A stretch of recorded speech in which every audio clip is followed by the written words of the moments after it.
todos tenemos que tener claro algunas preguntas que son claves, ¿no? Primero, ¿cuáles son los resultados del estudio? Segundo, si son aplicables o no al paciente o a la situación que ustedes están estudiando o a la investigación que vayan a realizar. ¿Existió algún tipo de sesgo en la recolección de la información? Eso incluye también si hubo control de variables confusoras, si la selección de participantes fue aleatoria y representativa por ende, y en conclusión, si el estudio es válido o no. Bueno, entonces, hemos revisado a lo largo de un tiempo que hay diversos diseños que ayudan para determinadas evaluaciones y entonces se puede saber si es que un estudio es adecuado o no. Pero entonces, muchas veces un estudio puede estar muy bien hecho, pero tenemos el problema de que la publicación no necesariamente es lo mejor, ¿no? Como conversamos la vez pasada, a veces el proyecto, protocolo, el diseño está muy bien realizado, pero la publicación no es del todo conveniente. Entonces, para eso existen ya, como decía, guías, listas de chequeo para poder verificar cómo manejar esto, ¿no? Una de ellas, por ejemplo, es es que se acuerden, una guía de lectura crítica para estudios, ¿no? De tipo observacional. Entonces, en este artículo, les mando abajo la referencia para que lo puedan revisar, ¿no? Se hace un comentario de la estructura, de los tipos de estudios observacionales, ¿no? Las ventajas, el diseño, algunos ejemplos, ¿no? Por cómo ayudan de alguna forma en la serie de casos, los estudios transversales, estudios observacionales, ¿no? Entonces, una pequeña descripción para poder tener un poco en claro cómo comenzar a hacer la lectura, ¿no? Entonces, la parte inferior está, como le dije, la referencia para que puedan revisar, ¿no? Entonces, vamos a ver, por ejemplo, ¿no? Ahí ya, para poder resumir esto, y hay guías para poder hacer la lectura crítica, ¿no? Es decir, no solamente basta leerlos de principio a fin, sino hacer un análisis de la información que tienen. Entonces, este estudio de evidencia de traducción en práctica ambulatoria, ¿no? Esta es la referencia que les mencionaba, es de acá, ¿no? Entonces, plantea los dominios en los cuales tenemos que trabajar y la valoración de que tiene cada. Tenemos que valorar las formas de selección de participantes, la medición y exposición de los resultados, cómo se controlan las variables confusoras o confundidores, como le llaman aquí, si hay sesgos en el diseño, ¿no? Es decir, una vez que se incluyen las variables confusoras, si es que haya un sesgo en el desarrollo y si hay eh, un error o alguna eh, observación en lo que es el análisis estadístico, ¿no? Hay que adecuar claramente una fuente de población que sea apropiada, ¿no? Y además los criterios de inclusión y exclusión que debería existir, ¿no? Ya sea para estudios de casos, de cortes y controles, es importante saber identificar claramente de dónde viene la población. Por eso que es fundamental cuando ustedes revisan un estudio, saber si es que acaso fue muestreo o censal, de dónde viene la población, cómo fueron incluidos o excluidos los individuos que vayan a participar, ¿no? Para los métodos de producción, también métodos que estén apropiados, científicamente validados, que tengan respaldo técnico, etcétera, ¿no? Que haya métodos de análisis apropiados, ¿no? Ya en la mayoría se hacen, que se ganan, medidas de asociación, se hacen regresiones, logísticas, etcétera, ¿no? Si es que hay formas de manejar los sesgos cuando esos existen, sea sesgo de recuerdo, el entrevistador, pérdida de información, sesgo de selección, es decir, si es que un estudio menciona, ¿no? Que se está haciendo alguna actividad o una intervención para poder evitar justamente eso, los sesgos que deben controlarse, ¿no? Si no lo mencionamos, pero pueden existir, entonces, si no los hemos identificado, no lo podemos manejar, ¿no? Y lo mismo, los métodos estadísticos tienen que ser apropiados para el análisis primario de los efectos que se vayan a realizar, ¿no? Es decir, algunos estudios con múltiples variables requieren, por ejemplo, fórmulas de regresión. Cuando son dos variables, tres variables a lo mucho, pueden bastar de repente las tablas de 2 por 4, de 2 por 2, perdón, ¿no? Entonces, depende de qué es lo que se vaya a hacer, ¿no? Depende de la complejidad del problema que se vaya a manejar y cómo se enfoca, entonces, ¿no? A unas ventajas y desventajas de los estudios observacionales, menciona las ventajas de los reportes de casos, de los estudios transversales, los casos controles, de los cohortes, los estudios ecológicos, cosas que ya hemos conversado anteriormente en otras oportunidades. Es básicamente para tenerlos en claro, ¿no? Por ejemplo, ventajas en cuanto a la sencillez y rapidez, en cuanto al costo que pueden darse, en cuanto a a la presencia de sesgos, en cuanto a lo que se van a medir, si es incidencia, prevalencia o solamente reporte de características de algunos pacientes, algunos que son pues sumamente económicos y sencillos de realizarse, otros que requieren no solamente tiempo, sino dinero, ¿no? Así como puede tener exposición a pérdida de parte de la población. Este cuadrito resume muy brevemente, pero sirve como orientación para eh, para revisar los diversos tipos de estudios que tenemos, ¿no? ¿Cómo se puede realizar todo esto? ¿No? Porque estamos hablando de diversos tipos de estudios. Entonces, ¿cómo revisamos esto? ¿Cómo hacemos para poder identificar si está todo en orden? ¿No? Porque ustedes tienen que revisar un artículo y hacerle, como decimos, la lectura crítica, identificar un poco la estructura y que la información esté adecuada, ¿no? Para ello se han desarrollado diversas guías, listas de chequeo, como las que vimos la vez pasada, ¿no? ¿Sí? En ese caso eran para los estudios de ensayos clínicos. Hay una iniciativa o lista de chequeo llamada STROFE, ¿no? Que es la abreviatura del término que ustedes ven, de poder eh, establecer directivas de cómo reportar la comunicación de los ensayos, de los estudios observacionales. Es decir, no es una descripción de cómo hacer un estudio válido, no, no es un protocolo, no es una receta de cómo hacer el estudio, no, es una forma de cómo publicar, cómo comunicar los estudios, ¿no? Nuevamente aquí ven la referencia y ese es el enlace web para que puedan ingresar si desean, ¿no? Entonces es fácilmente descargable, está gratuito, ¿no? Es un pequeño resumen de qué cosa es la declaración Stroff, ¿no? Es una lista de puntos de comunicación, ¿no? Perdón, de puntos para la conexión de estudios realizados con diseños observacionales, principalmente estudios de cortes, estudios de casos y controles y estudios transversales. Para esos tres tipos son los que están diseñados porque cuando se decidió hacer esta guía se observó pues de que había errores, diversos estilos, información completa en algunos, incompleta en otros, que a veces afectaban la validez cuando leíamos, ¿no? Es decir, no necesariamente que el estudio esté mal hecho, sino que está el artículo que lo publican adolecía de detalles que eran importantes de comunicarse, ¿no? Entonces el objetivo es eso, ¿no? Una guía de cómo comunicar los resultados, cómo comunicar los estudios. No es una guía de cómo se ejecuta un estudio, ojo, ¿no? Es decir, no dice que el estudio tiene que desarrollarse de determinada forma, sino es una vez que se realizó, qué parámetros, qué puntos mínimos de tener un artículo sobre un diseño de ese tipo para poder considerarse completo y comunicar correctamente la información. Una lista, como decía, no evalúa la calidad, ¿de acuerdo? No es una guía para relacionar el estudio, no, es para poder ver cómo se comunica, ¿no? Está disponible en diversos portales, ¿no? Les envío un enlace, pero está en Annals of Medicine, por ejemplo, o Epidemiology. ¿Cómo se creó esto? Miren, desde el año 2004, ¿no?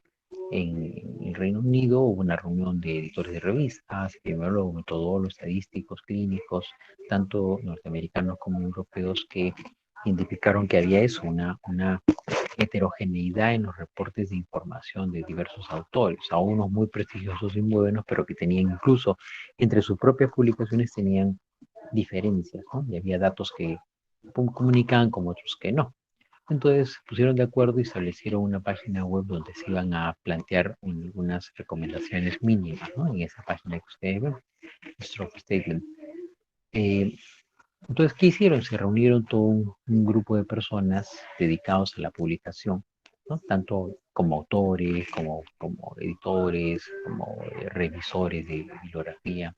Entonces revisaron libros, bases de datos, ficheros personales, comenzaron a poder evaluar a unas recomendaciones mínimas que hay que hacerse para que los autores puedan redactar correctamente artículos, ¿no? Y asegurarse de que los aspectos relevantes de los diseños no sean omitidos, ¿no?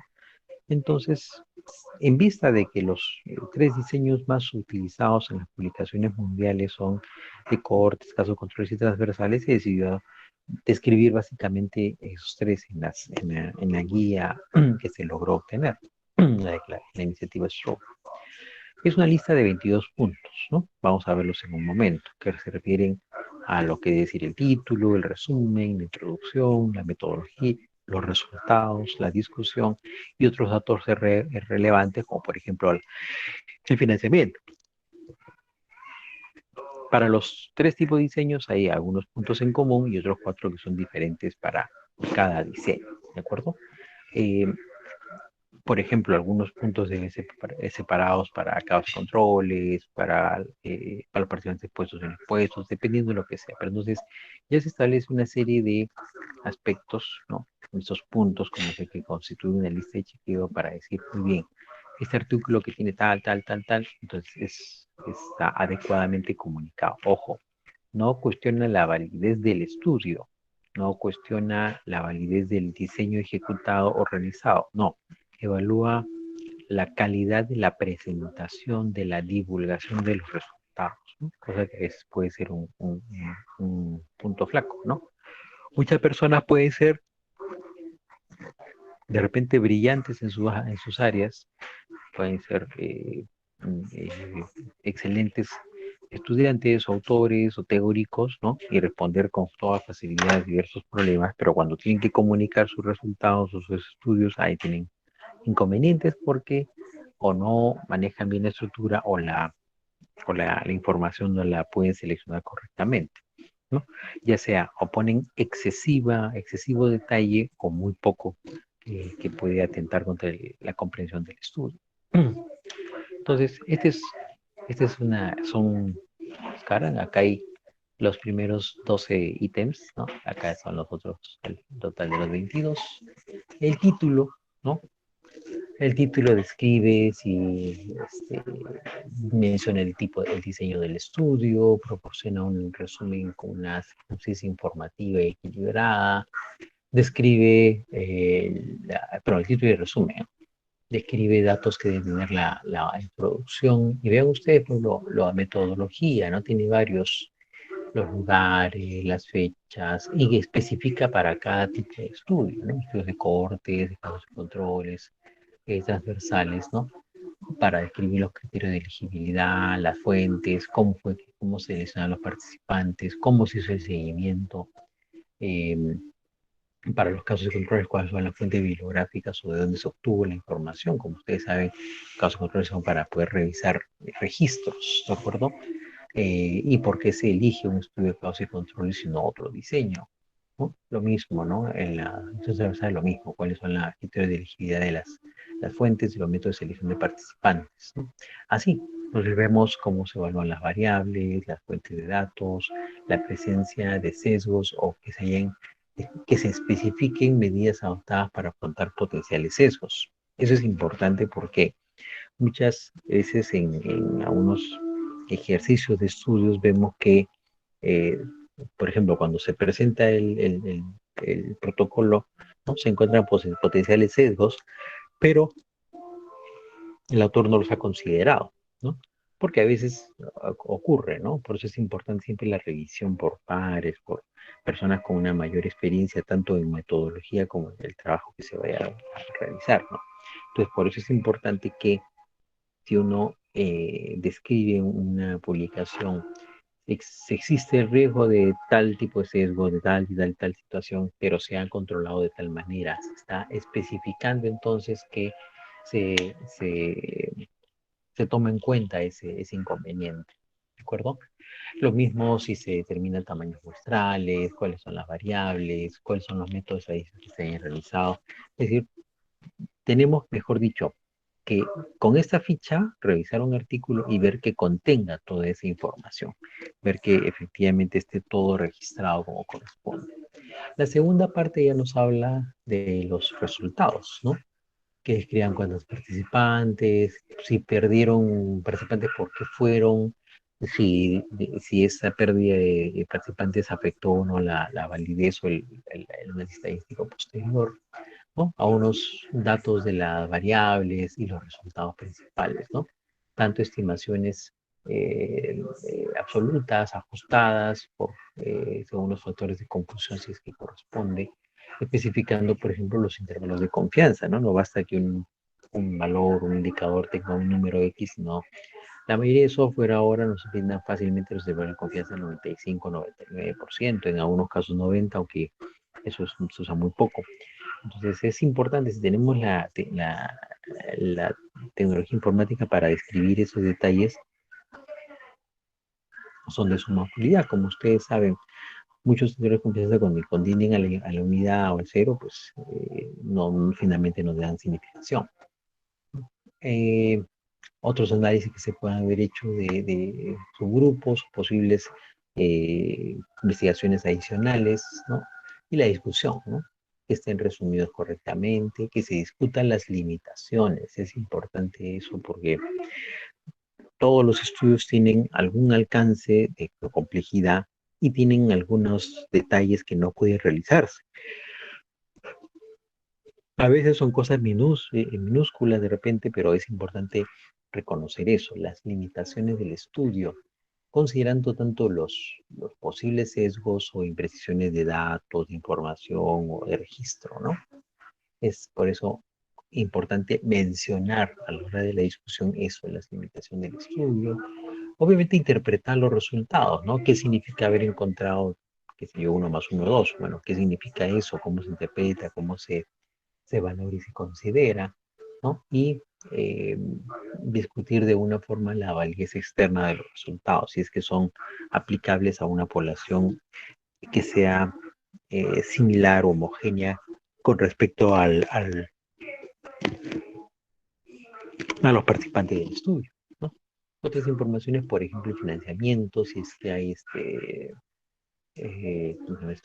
conflictos de interés, que eso siempre es importante de señalar, ¿no? O sea, se debe manifestar siempre cuál es la fuente de financiamiento si es que cuenta con alguna en particular institucional, porque esa es una forma de garantizar o de por lo menos darle un mayor sustento a que los resultados son válidos y tienen la seriedad correspondiente.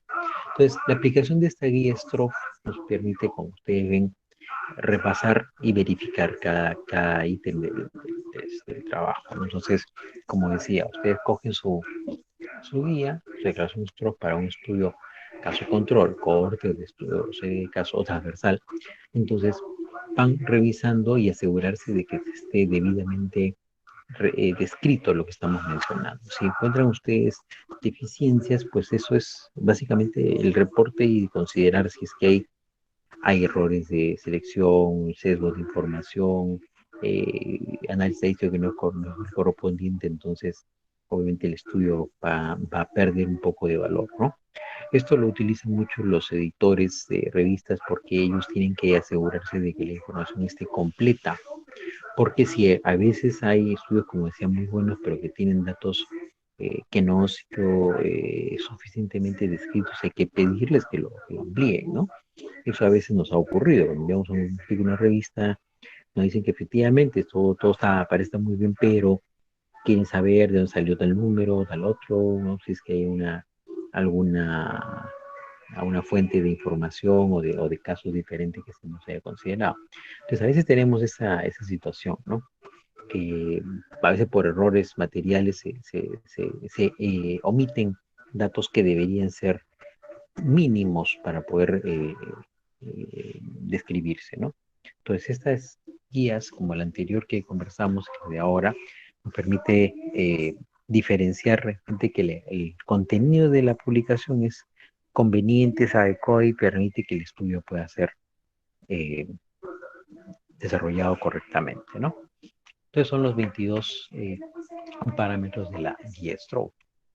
Ahora, si tenemos un estudio de diagnóstico, es decir, de aplicación, de evaluación de una tecnología sanitaria, por ejemplo, ¿no?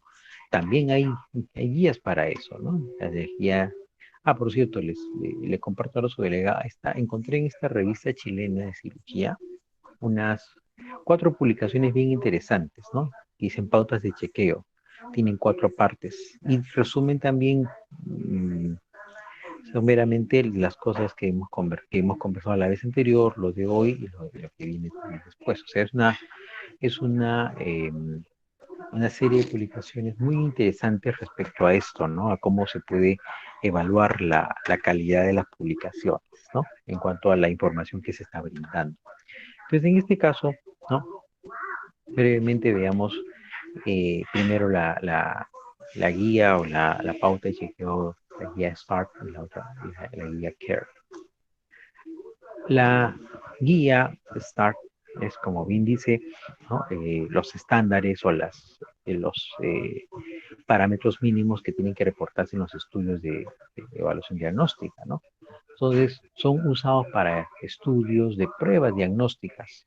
Es decir, cuando ustedes tienen un examen X, ¿no? De auxiliar que sirve para el diagnóstico de una enfermedad, un daño, un problema de salud, ¿no? Sujetos que son evaluados con esta prueba y sus resultados se comparan con otra prueba de referencia, ¿no? Que también llamamos de evaluación de tecnologías sanitarias, ¿no?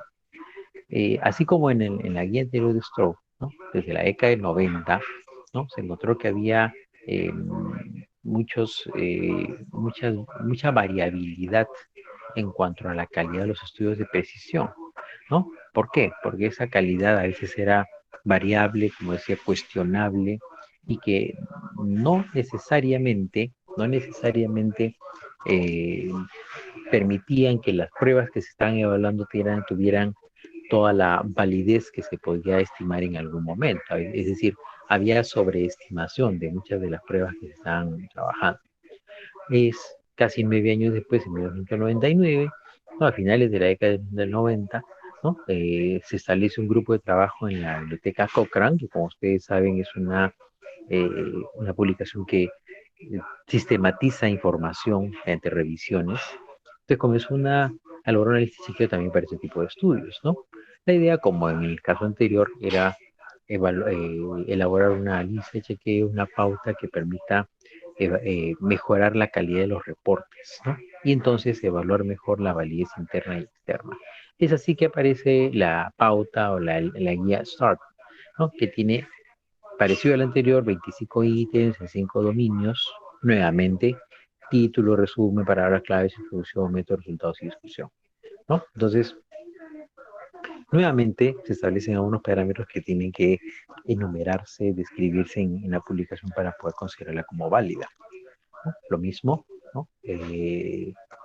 Como ven ustedes, ¿no? El título del estudio, el resumen, la introducción, métodos, en todos hay eso. Entonces, obviamente, ¿no? Quizás donde lo que siempre se encuentra más información o más criterios de evaluación está en la metodología, ¿no? Como ven ustedes, ¿no? Que haya suficiente detalle para replicar el estudio, para poder evaluar la prueba de referencia, ¿no? Siempre, como ustedes saben, utilizamos una prueba que está en evaluación y una prueba referencial, confirmatoria, la prueba de oro, como le llamamos, o el gold standard en inglés. Entonces, tiene que haber referencias suficientes que establezcan que esa prueba estándar o esa prueba de referencia sea válida, sea hasta cierto punto indiscutible y entonces permita por eso replicarla y desarrollarla correctamente, ¿no? Lo mismo, algunos datos para poder cruzar la información, ¿no? Que haya definiciones de positividad de los test, los puntos de corte, las categorías resultantes, qué sé yo, que haya referencia de las pruebas estándar. Es decir, entonces hay varios elementos que tienen que ser considerados. Pero, chicos, permíteme un ratitito. Están llamando un momentito.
Ya, a ver, chicos.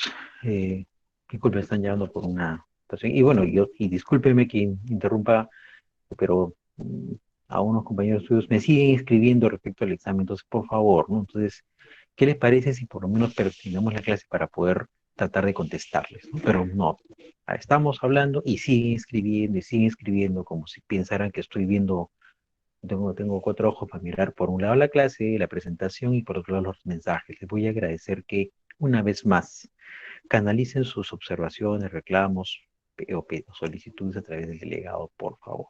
¿De acuerdo? Muy bien.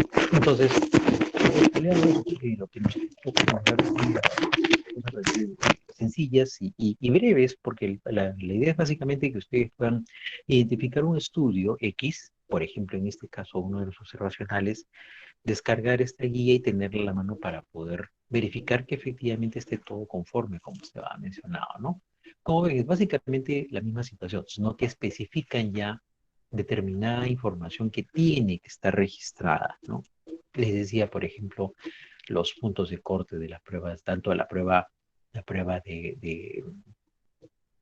evaluada como la prueba de referencia, ¿no? Si hay información clínica que sea disponible para poder evaluar la prueba de estudio como la prueba referencial, es decir, describir con el mayor detalle posible los valores, los puntos de corte, los valores referenciales, etcétera, para que pueda hacerse. ¿De acuerdo? Lo mismo, el análisis, los resultados, ¿no?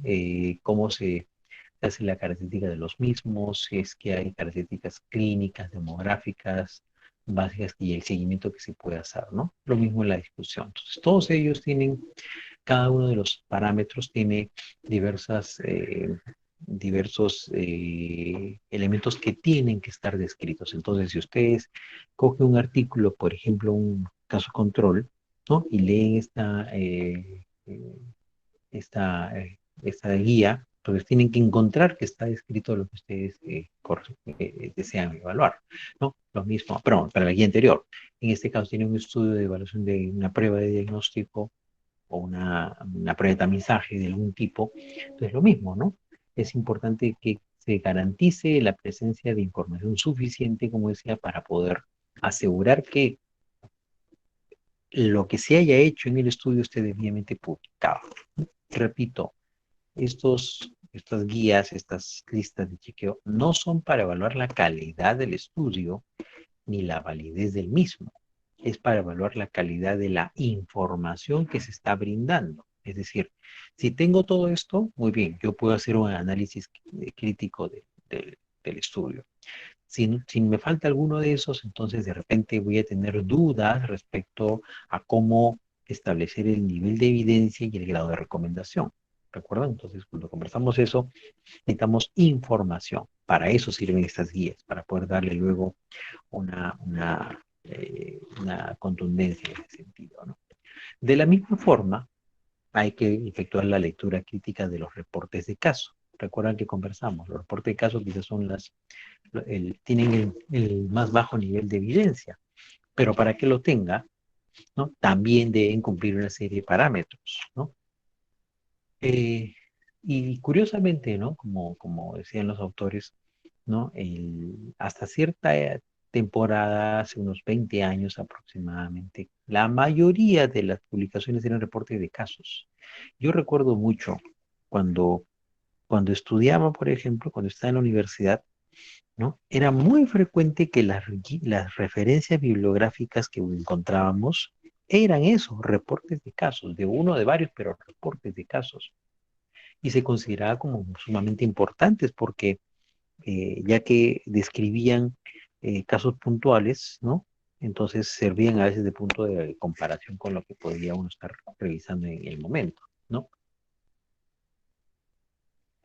Por el contrario, veíamos una menor cantidad de estudios, caso control, por ejemplo, cohortes, mucho menos ensayos clínicos que fueron tomando fuerza luego, ¿no?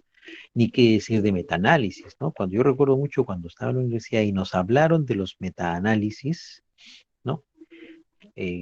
A muchos nos sorprendió siquiera la palabra porque no sabíamos qué significaba eso, ¿no? No sabíamos porque en realidad eran muy pocas las veces que vivíamos un metaanálisis, ¿no? Yo recuerdo mucho después de algunos años, ya cuando pude hacer unas publicaciones, uno de los estudios que pude lograr publicar en principio fue un metaanálisis, ¿no? Eh, porque fue durante un estudio de posgrado que hicimos un ejercicio al respecto y salió relativamente bien, ¿no? El profesor mejor nos pidió hacer un análisis breve respecto a un punto X que estábamos trabajando, cada quien hizo la tarea, fue una tarea, fue una tarea, un estudio. Entonces, cuando hice pues, el trabajo, lo presentamos y me dijo, oye, está muy bien hecho, ¿por qué no lo mandas a la revista, no? Ah, doctor, pensé que estaba bromeando. De verdad, sí, sí, mándalo, pues está muy bueno, ¿no? Me había ligado, como decían en esa época, ¿no? Bueno, entonces lo enviamos y gracias a Dios fue publicado sin observaciones, ¿no?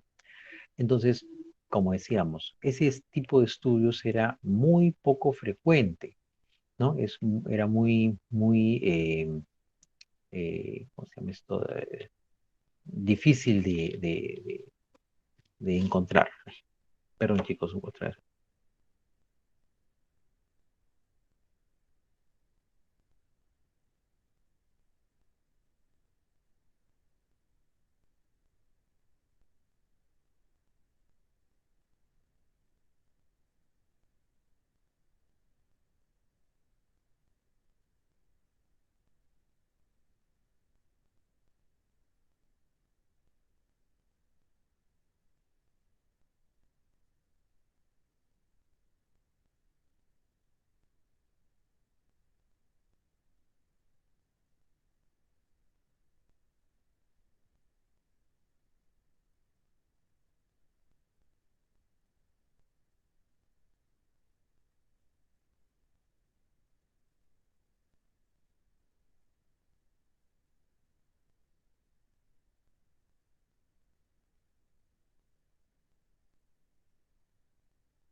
Ya chicos, disculpen la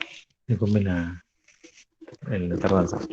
Entonces decía, ¿no? En algún momento los reportes de casos eran muy frecuentes, ¿no? Y entonces por eso nuevamente se consideraban que eran sumamente populares, muy útiles, ¿no? Pero luego poco a poco se vio revisando, conforme se va desarrollando la medicina basada en evidencias, se notaba de que el nivel de evidencia que correspondía a ese tipo de estudios era reducido, ¿no?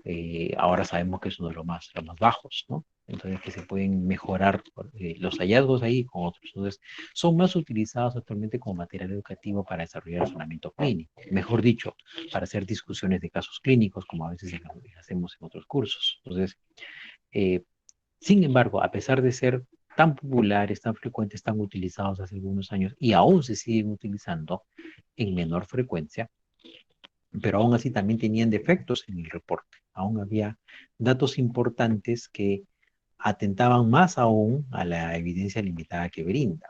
Por eso entonces se elabora otra guía, en este caso la guía CARE, ¿no? El Case Reports, de ahí viene directamente, ¿no? Que en este caso es más corta, por supuesto, porque también el nivel de complejidad del estudio es menor, ¿no? Una guía de 13 pautas para poder verificar, ¿no? Es decir, que el título contenga la palabra o las palabras que diga informe de caso, reporte de caso, ¿no? Es decir, que diga claramente que se trata de eso, ¿no? A veces hemos visto publicaciones que describen, ¿no? Complicaciones de un determinado problema, ¿no? Complicaciones de acto quirúrgico, etcétera, pero cuando lo leemos o sea, el título da la impresión de que fuera una revisión, pero cuando revisamos el texto es un informe de caso, de uno o varios, pero casos. Entonces, ese es un detalle importante, ¿no?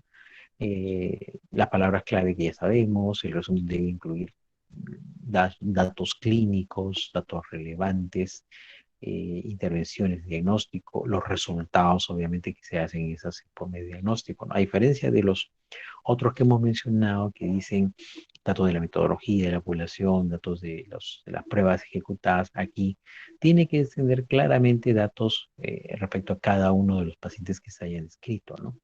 Un resumen de lo. En la introducción, además, que antes son antecedentes de estudios similares, aquí son antecedentes del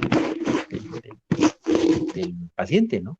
¿No? Antecedentes clínicos, patológicos, familiares o personales que sean relevantes para el diagnóstico y que tengan una referencia de literatura científica que permita respaldar eso, efectivamente. Es decir, no decir, el paciente tiene tal, porque sí, no, y esos son antecedentes relevantes, ¿de acuerdo? Información, obviamente, del paciente, la introducción de lo que podría corresponderse a algo así como a la metodología de la información del paciente. Datos demográficos, edad, sexo, procedencias, sintomatología, molestias principales, con antecedentes, otras enfermedades, ¿no? Luego, los hallazgos clínicos, que son los relevantes durante el examen físico, ¿no? De lo posible es de escribir con un gráfico, con una tabla, de repente la cronología de los eventos que se hayan dado en cuanto a los signos, síntomas, intervenciones, diagnósticos y resultados que se obtienen. Es decir, como un resumen, una línea de tiempo de lo que tiene que haberse revisado con los pacientes, ¿no? Con él o los pacientes que están reportando, ¿no? Lo mismo, describir claramente el trabajo de diagnóstico, ya sea a través del examen físico, exámenes auxiliares, problemas que se presentaron para ejecutar estas pruebas, ¿no? A veces tenemos que determinada patología requiere algún examen, una intervención en particular y esta no se ejecuta. ¿Por qué? A veces porque el paciente no tiene recursos, porque no hay disponibilidad, porque no está estandarizado, por diversas razones una intervención no se realiza. Eso tiene que describirse. Y lo mismo, ¿no? ¿Cómo es que se hace el razonamiento eh, clínico para poder lograr el diagnóstico y establecer un pronóstico si es que corresponde hacerlo? ¿No? ¿Qué intervenciones se hayan realizado? ¿No? ¿Qué tratamiento farmacológico y no farmacológico? Usted sabe, intervenciones educativas, intervenciones terapias, por ejemplo, terapia física, terapias conductuales, etcétera. La educación sanitaria también es una intervención y es parte de la terapéutica. Entonces hay varias cosas que se tiene que describir y no solamente es el solo hecho de administración de medicamentos, ¿no? Eso es importante que ustedes sean claros, ¿no? ¿Por qué? Porque a veces pueden decir se administró tal fármaco, ¿no? Pero es importante también especificar que se explicó al paciente que efectivamente hay, eh, eh, información relevante que tiene que conocer para poder cumplir correctamente. ¿De acuerdo? Luego el seguimiento de los resultados que se hayan hecho, ¿no? De las intervenciones, es decir, cómo se hizo un seguimiento del paciente para poder lograr su evolución. Algunos estudios solamente terminan con que se administró tal, pero tal o el terapia, pero no se evalúa la respuesta, ¿no? Y eso es importante, ¿no? Cuando no tenemos eso, entonces obviamente el estudio pues pierde fuerza porque no sabemos cuál fue el resultado final. Luego, a la hora de la discusión, así como tenemos limitaciones en los estudios, en el diseño, limitaciones en el manejo, ya sea porque no se pudo cumplir determinada terapia, porque el paciente no cumplió una posología, que no pudo completar el seguimiento, por diversas razones, qué limitaciones había en el desarrollo de la terapéutica instalada, ¿no? Obviamente, todo eso también citando datos de literatura para poder establecer las conclusiones que se obtienen con los resultados obtenidos en la evolución del o los pacientes y las lecciones que deja cada uno de estos casos, ¿no? De todos los estudios que revisamos siempre queda una experiencia, ¿no? Y también, obviamente, es que mencionar es importante el consentimiento informado. Incluso algunos editores solicitan que se envíe el consentimiento informado, ¿no? Para poder constatar que efectivamente el estudio se ha realizado, se ha completado, ¿no? Eso es importante de mencionar. Entonces, esta es la guía CARE, ¿no? Lo que me he mencionado, ¿no?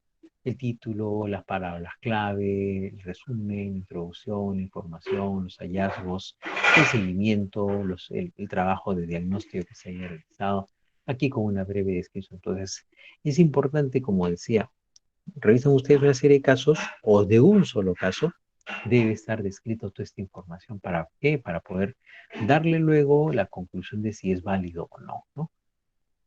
Este era el 8, se repitió acá el 8 también, el 9, las intervenciones terapéuticas, el seguimiento, eh, la discusión de los resultados que tiene, la perspectiva del paciente y el consentimiento que se tenga. Entonces, como ven ustedes, hay guías, hay ya parámetros establecidos, así como los hay recomendaciones para desarrollar estudios, estas son guías para poder revisar que un estudio sea válido, que tenga la información relevante, ¿no? No solamente basta saber cómo se ejecuta un estudio y que la metodología que se desarrolla, sino estas guías nos permiten eh, evaluar sin considerar la calidad del diseño, es si la publicación es adecuada para describir de qué se trata el estudio, ¿no? Y obviamente para descubrir si de repente el estudio, el título manifiesta algo, pero no es cierto, ¿no? Como les decía hace un momento, a veces hemos visto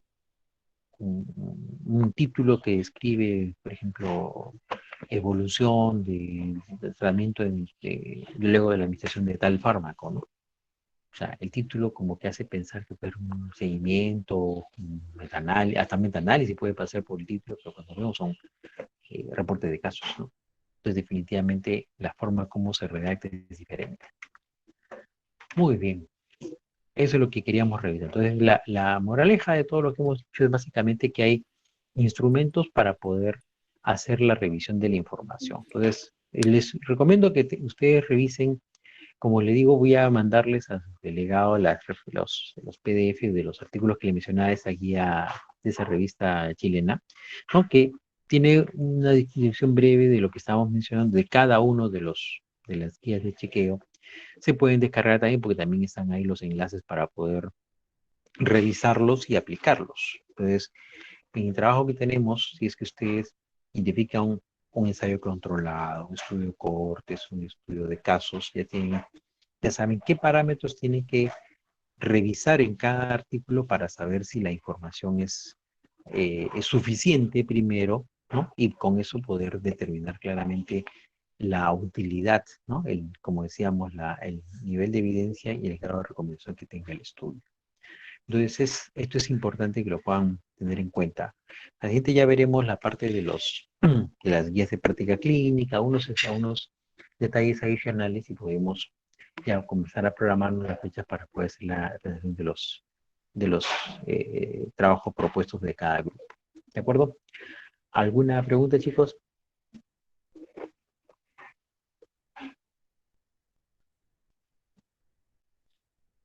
¿Me preguntas? Sí. Sí, adelante. Doctor, eh, no es así de la clase, pero quisiera preguntarle si podríamos hoy día sacar algunas dudas con respecto al trabajo. A ver, ¿cuáles son? Es que en realidad nosotros hicimos algo y quisiéramos presentarle para ver si nos puede ayudar. Ah, bueno, claro, por supuesto. Claro, creo que eso les pedí la vez pasada. Si había alguien voluntario de hacer una presentación, cuando menos, más o menos digamos, de entrenamiento, por supuesto. Por supuesto. A ver, bueno, mira, van preparándose, déjenme revisar lo de la Ya, lista de los amigos que estaban ocupados, ¿ya? ya. Ok, Vayan gracias. preparándose.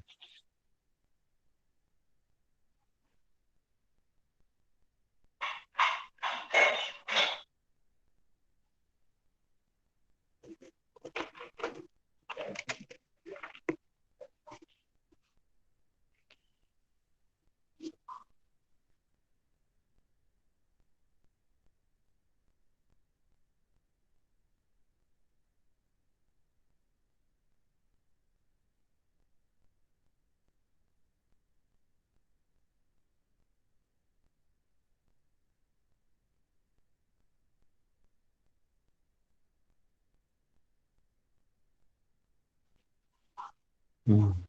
Bueno, adelante cuando guste, ¿ah? Ya, vamos a presentar entonces después.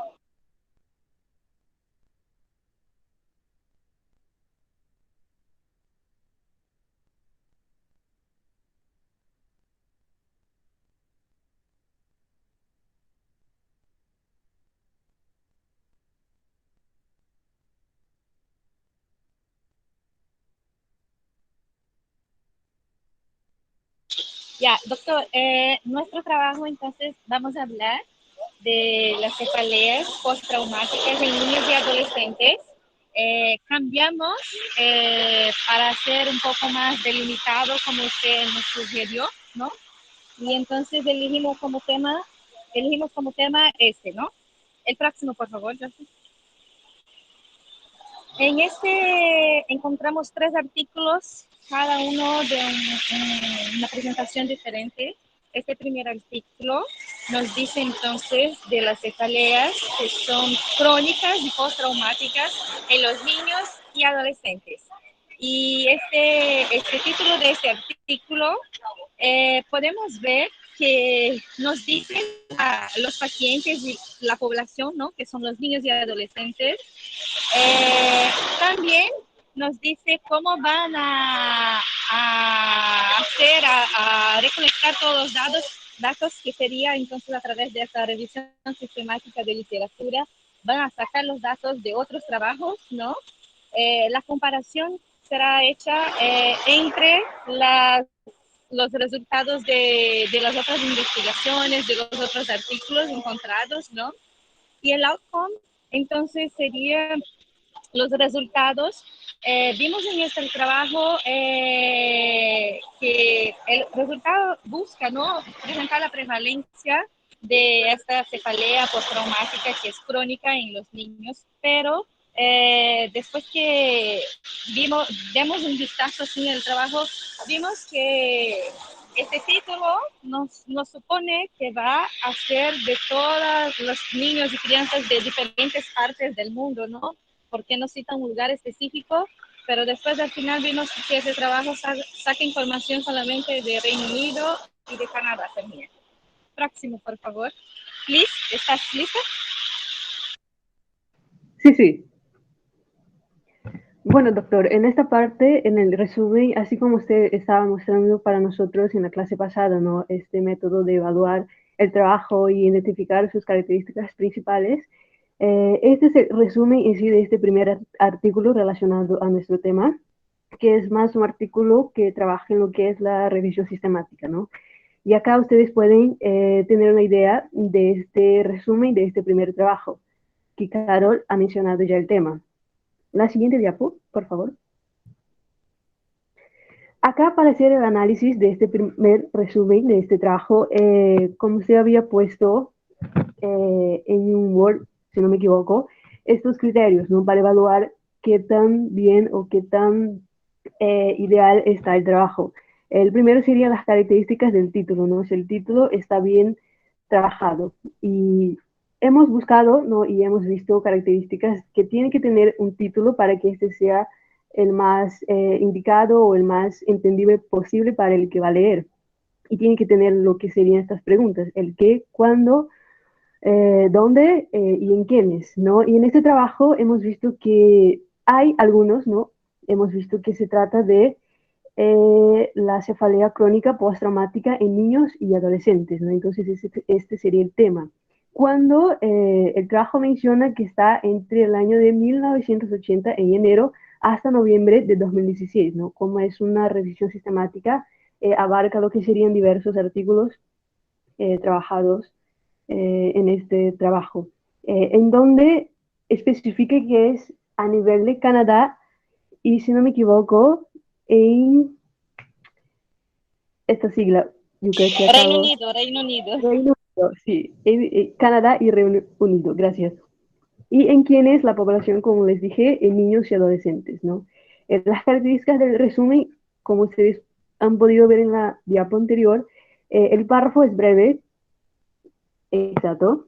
Como ustedes pueden visualizar, el párrafo es breve, no cumple con el límite de 250 palabras, tiene 141 palabras, sintetiza con las cuatro partes fundamentales del trabajo, con el objetivo, la metodología, resultados y conclusiones que ahí hemos podido destacar en colores. Es informativo, presenta abreviaturas y permite identificar el contenido y determinar su pertenencia. Lo único que hemos visto, yo y Carol, al revisar este trabajo, es que no especifica la presencia de posibles sesgos en este resumen, ¿no? Entonces hace con que la persona que va a leer tenga que leer todo el trabajo, ¿no? Para que recién pueda darse cuenta de estos sesgos posibles, ¿no? Para este trabajo.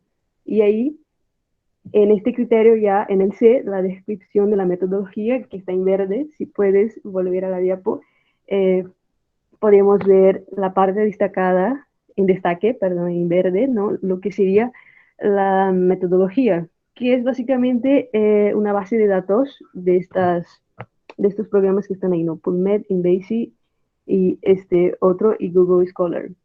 Básicamente la base de datos ha sido, la metodología está basada en estos criterios.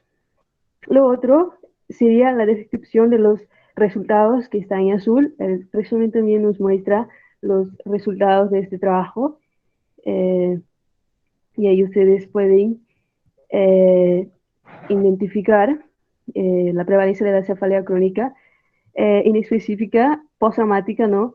Es inespecífica básicamente, ¿no? En crianças ha sido de 39%, eh, conforme está definido por esta clasificación internacional de estos trastornos de cefalea.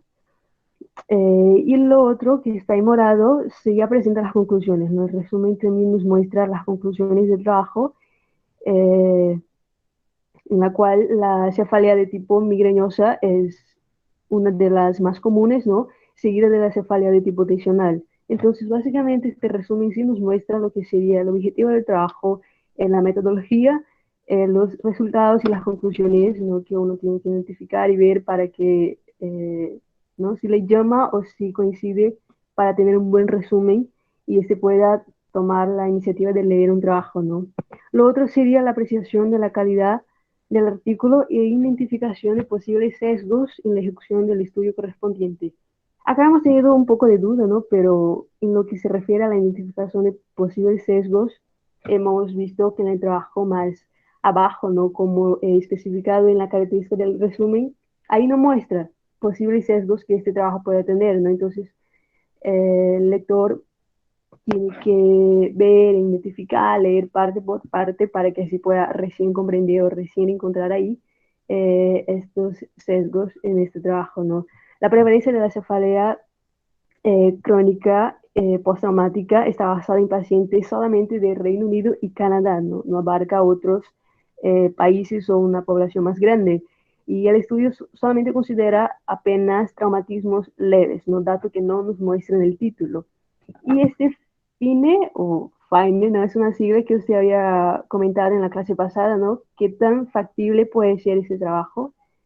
Si no me equivoco, las siglas son, un momento, factible, interesante, novedosa, ética y relevante, ¿no? Así que estos hemos pensado, ¿no?, que puede entrar en este criterio de apreciación de la calidad, pero no estamos seguros, ¿no?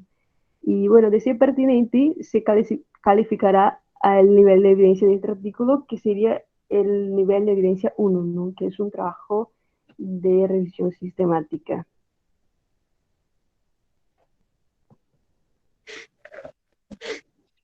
Sí, muy bien, excelente. ¿Qué les ha parecido la experiencia de revisar con esa minuciosidad un artículo, ¿no? Habitualmente leemos rapidito los resultados y seguimos adelante, pero ¿qué les parece hacer ya el análisis minucioso como lo han estado haciendo? Es muy diferente, ¿no? Porque ahora con toda la información, todo lo que nos ha pasado, ya tenemos una lectura más crítica, ¿no? Ya no vamos a leer un resumen y bueno, y ya está. No, vamos a leer y vamos a buscar si el trabajo sí presenta todas las características, ¿no? Que el resumen ya me da la información que yo necesito, si me falta, o entonces ya voy a dejar ese trabajo, ya no lo leo porque, como usted mismo ya nos dijo, ¿no? Nos enseñó, si en el resumen ya nos faltan partes, ya no está bien hecho, entonces ¿por qué voy a perder mi tiempo no terminando de leer ese artículo? Más bien busco otro. Efectivamente, se dan cuenta diferente cuando uno agarra, ve a veces detalles muy rápidamente, buscando a veces una referencia que no evaluamos si es válida o no. Entonces, revisar, a veces, muchas veces encontramos, como les decíamos, que el resumen nos dice una cosa, no, como decíamos, como decimos aquí, nos vende gato por liebre, ¿no? Nos pinta pajaritos, pero en realidad no lo es.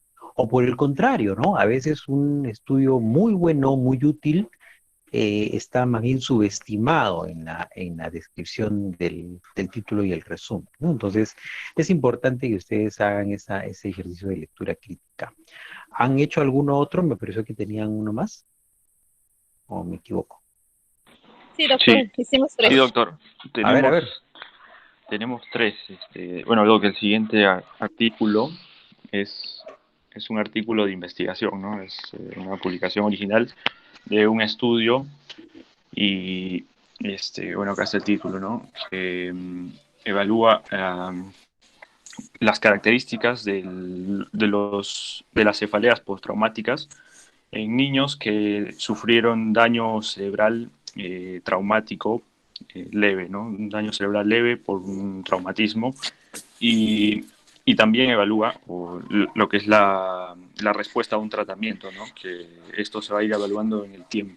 Es un estudio de tipo de corte. ¿No? ¿Puedes pasar la siguiente, por favor?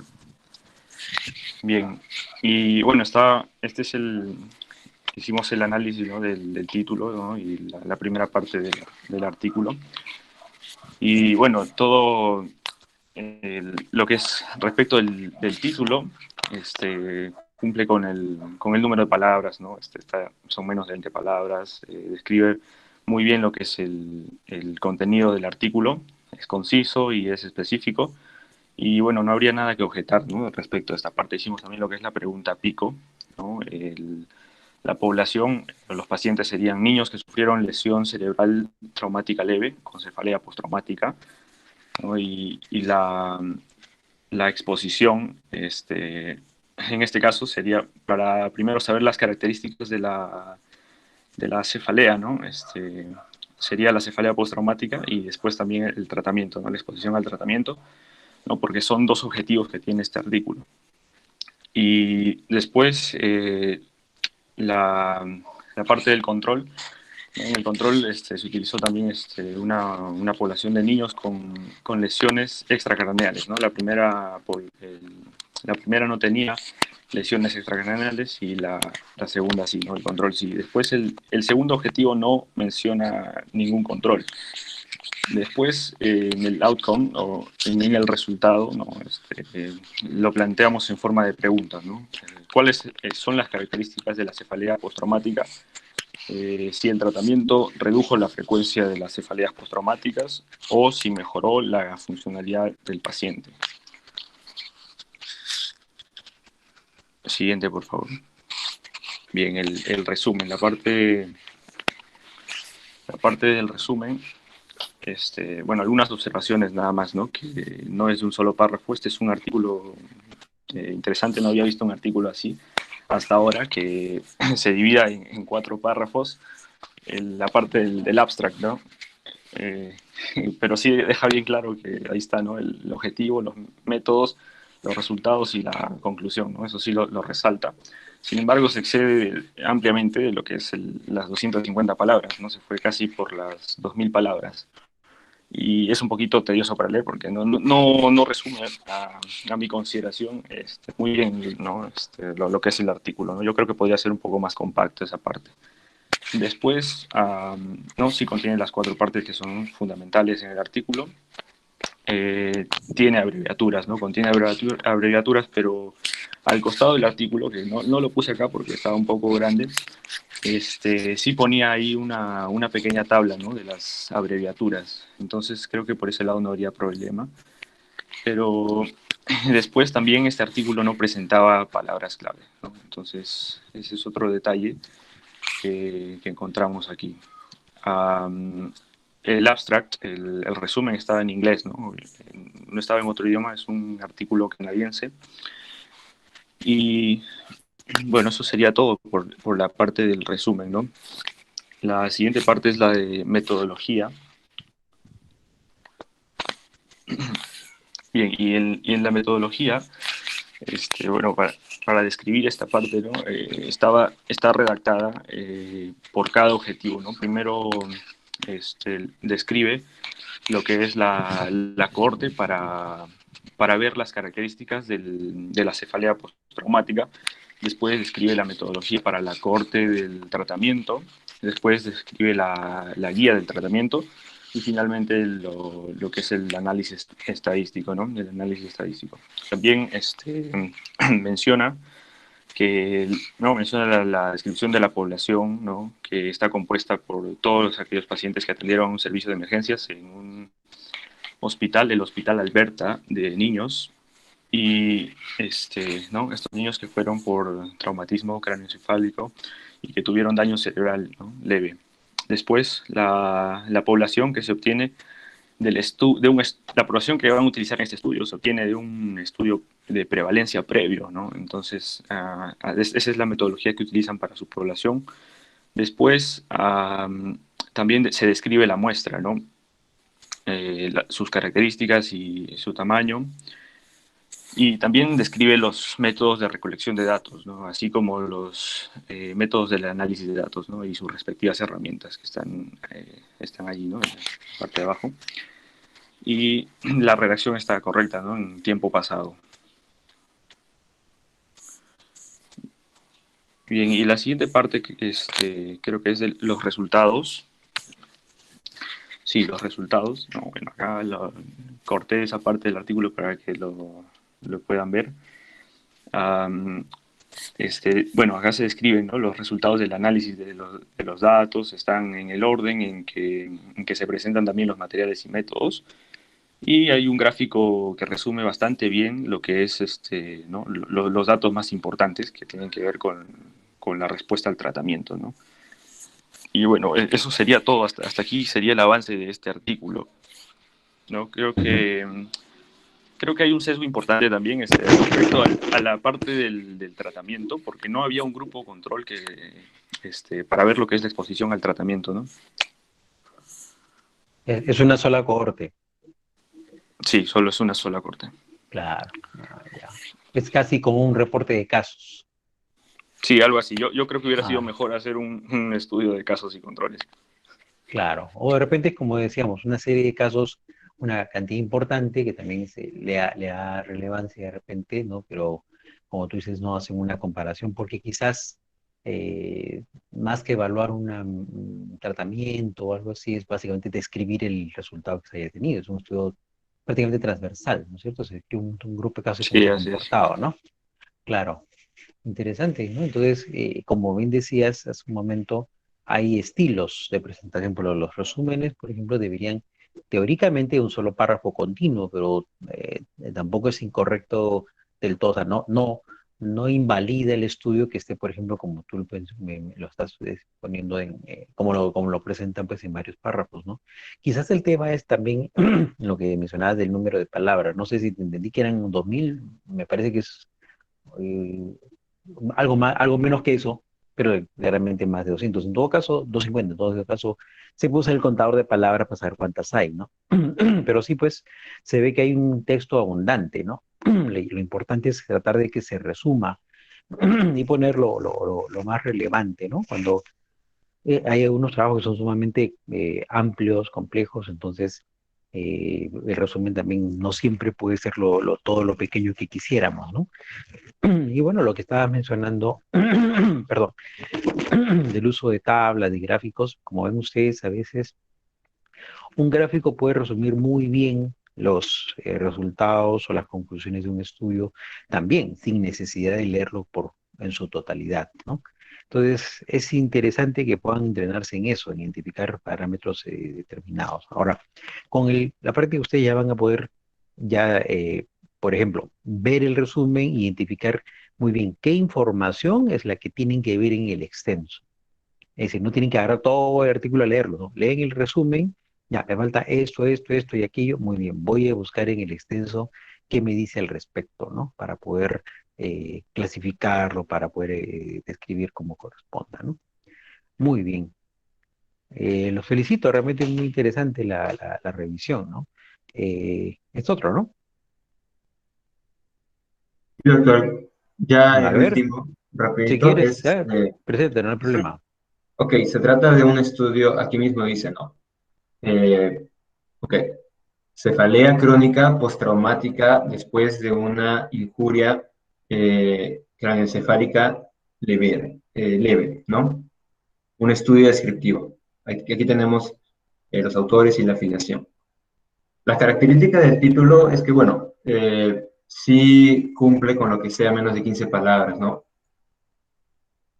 Y aparentemente nos describe que se trata de un estudio descriptivo. Hasta ahí aparentemente todo bien. Pero cuando vamos a la pregunta pico, hay cosas que no quedan muy claras, ¿no? Por ejemplo, la P, ¿no? Sin haber leído todo el artículo, la población, solamente se te ocurre que pueden ser, en general, pacientes con cefalea crónica después de traumatismo craneoencefálico leve, y ahí no especifica algún grupo etario, ¿no? No especifica, por ejemplo, como los anteriores, perdón, estudios, si es en adolescentes, si es en niños, tampoco especifica el lugar donde se está realizando, ¿no? Después vamos a la parte de la I del pico, y aquí, como por ser un estudio descriptivo, probablemente sea una encuesta o entrevista, ¿no? La intervención que se tenga a estos pacientes. La C, que es el control, al ser descriptivo, bueno, al menos considero que no debería tener un grupo control, ¿no? Porque es solamente descriptivo. Podría tener, pero me parece que no se podría llegar a nada concluyente, ¿no? A menos que sea, por ejemplo, un caso de control. No parece que es más transversal. La O es describir efectos que acompañan la cefalea postraumática, ¿no? El objetivo sería describir, porque como dice su nombre, el nombre del título es un estudio descriptivo. Entonces, el outcome sería describir eh, a estos pacientes, ¿no? En general. La primera parte del resumen es el aim, ¿no? El background, donde vemos que lo principal es el objetivo, ¿no? El objetivo es, como habíamos sospechado, caracterizar o describir una población con CPTH, que es cefalea crónica postraumática. Básicamente es eso. Luego, a la hora del método, hay algo que me llama mucho a mí la atención. Primero dice, ¿no? 90 pacientes con cefalea crónica postraumática. Y luego dice 45 pacientes con cefaleas crónicas primarias, ¿no? O cefaleas primarias crónicas. Ahí me parece curioso porque aparentemente en el método y cuando me fui a revisar en todo el artículo, hablan de estos 45 pacientes como un grupo control, ¿no? Entonces, eso de ahí me parece un poco como que no va de la mano del objetivo, ¿no? En sí es caracterizar y no va de la mano tampoco con un estudio descriptivo, ya que los descriptivos solo, si no fuera analítico, ahí sería diferente. Lo que sí nos describe en el resumen es que se realiza en un centro de la cefalea danés, o sea, en Dinamarca, ¿no? Y luego cuando, bueno, no especifica, pero cuando buscamos en internet es en Dinamarca y en Escandinavia, si no me equivoco. Ok, a los pacientes se les vio todos los componentes demográficos y sobre su dolor de cabeza, ¿no? Y se le aplicaron, aquí también muestran los materiales o las herramientas, que son 4, ¿no? Este cuestionario de trauma de Harvard, el HTQ, este cuestionario de Rivermead, este cuestionario de SF36 y el diario Cefaleas. Luego vamos a ver qué hablan, ¿no? Porque aquí no especifica para qué se usa cada cuestionario, solo se menciona que se usaron estas herramientas. Seguimos con el resultado, donde vemos básicamente, ¿no? Una comparación entre el grupo o el caso, que son los pacientes, los 90 con cefalea crónica postraumática, y lo comparan con los pacientes que tuvieron cefaleas crónicas primarias. Y nos menciona que, por ejemplo, los pacientes del caso con cefalea crónica postraumática tuvieron mayor compromiso cognitivo y síntomas somáticos en relación a los otros pacientes que tenían solamente cefaleas primarias, ¿no? También nos menciona que de manera sorpresiva, 31% de estos pacientes de los 90 con cefalea crónica postraumática tuvieron un valor de un score, ¿se acuerdan? Para el HTQ, que básicamente lo que nos dice es la probabilidad de tener este desorden de estrés postraumático, donde básicamente nos quiere decir que 31% de los pacientes con cefalea crónica postraumática tuvieron efectivamente un valor mínimo o superior que encajan con la probabilidad de tener este distrés, ¿no? Que es el distrés postraumático, ¿no? Básicamente esto de acá, de ahí no hay mucho más relevante. Y en las conclusiones, lo que básicamente nos dice es que la capacidad de estos pacientes con cefalea crónica postraumática sugiere mayor disabilidad, por ejemplo, en el aspecto cognitivo, somático, incluso de trabajo, ¿no? De trabajo y también de percepción de calidad de vida, que comparándolo con el otro grupo, que es el control, ¿no? Supuestamente, que son los pacientes con cefaleas primarias, básicamente. Ya. La metodología, bueno, en el resumen vemos que, por ejemplo, se mencionan, ¿no?, estos 90 pacientes y luego en la metodología vemos de que fue un tiempo, un lapso, exactamente, un periodo de tiempo, ¿no? Lo que a mí me llevó a pensar que es un trabajo transversal. Y donde fue desde junio de 2008 hasta agosto de 2011.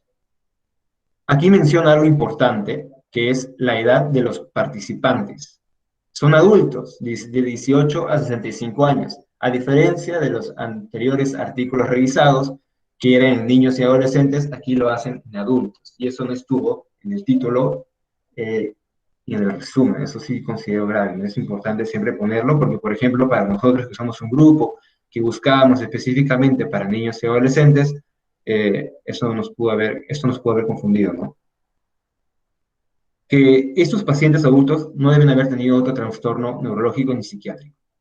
Y los criterios de exclusión era que esté embarazada, ¿no? En el caso de las mujeres, que usen o abusen algún medicamento bueno, me parece que aquí se refiere más que todo a drogas, perdón, ahí creo que me equivoqué tal vez, y la existencia de una cefalea primaria anterior. El grupo control, el famoso grupo control, son pacientes con cefalea crónica primaria, ya sea de tipo migrañosa, tensional, racimos, o en varios casos se combinaban, ¿no? Que no hayan tenido un trauma craneoencefálico. Las herramientas, aquí teníamos las cuatro mediciones, ¿no?, que tienen en sí, porque utilizaron 4 cuestionarios. Para evaluar la cefalea se utilizó el diario de cefalea, ¿no? Para evaluar el estrés, el trastorno o distrés, estrés postraumático, se evaluó el test de Harvard, ¿no?, el HTQ. Y para los síntomas, perdón, cognitivo, emocional y somático postraumático, se usó el Rivermead. Y para la calidad de vida, el SF36. Luego, aquí vemos en el cuadrito la secuencia que se llevó. Primero, entrevistaron a 155, pero solamente se seleccionaron 90 por los criterios de exclusión y por otras razones de que menciono. En la primera entrevista, se le preguntó, por ejemplo, los factores demográficos, ¿no? El sexo, la edad, etc. Nivel socioeconómico, tal vez, no recuerdo ahora, y otros factores. Y se les envió, perdón, en esa primera entrevista con este HTQ. Luego volvieron los 90 seleccionados al segundo asesoramiento, donde se les dio los otros 3 cuestionarios. De estos 90, hubieron 11 que luego de esa segunda entrevista no volvieron. De tal manera que nos quedamos solo con 79, ¿no? Estos 79 sí volvieron con todos los cuestionarios completos. Bueno, entre los resultados que más nos llaman la atención o que describen es que la gran mayoría de causas de trauma fue las caídas, ¿no? Es medio difícil de ver esto realmente, ¿no? Pero bueno. Lo otro es, por ejemplo, que la presentación de la cefalea en ambos casos fue mayor como tipo de tensión. Es decir, el tipo de cefalea que presentaban los pacientes, tanto los que sufrieron un traumatismo leve y los que no sufrieron traumatismo, fue mayormente una cefalea tipo tensión. Eso fue lo que me llamó la atención. A mí me llamó la atención. Y luego tenemos este cuadro, ¿no?, donde nos menciona los resultados de acuerdo a las pruebas de el SF36, que mide la calidad de vida, ¿no? Donde se ve que claramente hay un aumento o hay una disminución. A mayor es peor, ¿no? Entonces, los pacientes que tuvieron un trauma fue peor, tanto la función social, el rol psicológico y la función. También tenemos al Rivermead, que medía esto, ¿no?, los factores cognitivos, emocionales y somáticos, que también se vieron más alterados en los pacientes que sufrieron un traumatismo. La conclusión es esto de acá, tal y cual. Los síntomas somáticos y cognitivos son más severos en pacientes con cefalea crónica postraumática por injuria craneoencefálica leve, comprometiendo su desempeño laboral, porque se vio que tenían menos desempeño laboral, tenían menos trabajo, no me acuerdo la palabra exacta, pero tenían menos desempeño laboral, y también disminuía la percepción de calidad de vida, en mayor grado que el grupo con cefaleas primarias. O sea, básicamente, los pacientes que tenían cefalea crónica postraumática tenían un peor desempeño laboral y una disminución y peor percepción de calidad de vida que los pacientes que tenían cefaleas crónicas primarias. Otra conclusión es que el 31% de estos pacientes con cefalea crónica postraumática tuvieron un score igual o superior al punto de Corde para el test de Harvard. Es decir, que tuvieron un nivel de estrés psicosocial y posiblemente peor pronóstico, ¿no? El nivel de evidencia considero que es estudio transversal. Lo único que a mí me parece muy extraño de este trabajo es que tenga grupo control, ¿no? Para mí es No sabía que transversal también se podía grupo control. Pensé que eran solamente los analíticos. Ujú. Una consulta, Joshua, hasta donde entiendo, es básicamente una descripción de las características de los pacientes con dolor de cabeza, ¿no? Ver los orígenes, su presentación, pero no hablan de una terapéutica, ¿verdad? ¿O sí? No, doctor. Bueno, aquí no lo puse en el cuadro, pero hay un cuadro en el que muestran la medicación que ya recibía cada grupo, pero no Ya, era una comparación en el tratamiento y su eficacia. Solamente mostraba, claro, por ejemplo, que los pacientes que habían sufrido un trauma craneoencefálico, claro, por ejemplo, recibían más AINES y algo así. claro. No No, o más. sea, es una descripción de lo que usa habitualmente cada grupo de pacientes, no es una comparación de terapias, ¿de acuerdo? O sea, describen, en cada grupo usan esto, pero repito, una comparación de tratamientos específicamente, es parte de la descripción, ¿no? Entonces, como tú bien dices, ¿no? Según como tú lo describes, es un estudio transversal, ¿no? En realidad se está describiendo a un grupo, a ver, mejor dicho, es como que describes a un grupo de personas que tienen cefalea y dentro de eso los clasificas de traumáticos y no traumáticos, primarias, como le llaman, ¿no? Entonces, y describes el comportamiento de cada cual, ¿no? No son un grupo control propiamente dicho, es un grupo de comparación, más bien, si permite el término, ¿no? Porque el grupo de control sería que hagamos alguna intervención, ¿no? Unos con ella, con la intervención, otros sin ella, o evaluar algún antecedente y la intervención sería similar. Ahí sería un grupo control si hiciéramos alguna intervención. Pero básicamente estamos describiendo, ¿no? Es igual, es un estudio transversal. Lo único que hacen es comparar las características de las personas que tienen cefalea postraumática de aquellos que tienen otra etiología, ¿no?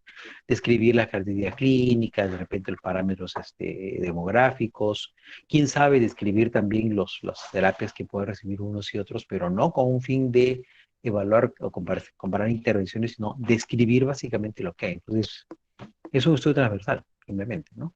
Que digan grupo control, creo que suena ambicioso, quizás distractor, como hacemos un tiro al aire para decir, uy, mira, un estudio controlado. No es así, ¿no? Es un estudio transversal de una población de personas con cefalea que se dividen en uno traumático y otro no traumático. Nada más, es un estudio transversal entonces, ¿no? Entonces, como bien mencionabas, a veces la terminología puede emocionarnos, ¿no? Parece un estudio de otro tipo, pero en realidad no lo es, ¿no? Muy bien, los felicito de verdad, entretenido. Espero que los demás grupos puedan también entretenerse como lo hemos hecho con ese para que vean lo importante que es la evaluación y considerar cómo la lectura puede ser muy constructiva, ¿no? Bueno, creo que nos hemos pasado largamente el tiempo, chicos. Creo que tenemos una clase más adelante con otro grupo. Nos estamos comunicando entonces en la siguiente clase. Gracias. Gracias, doctor. Gracias.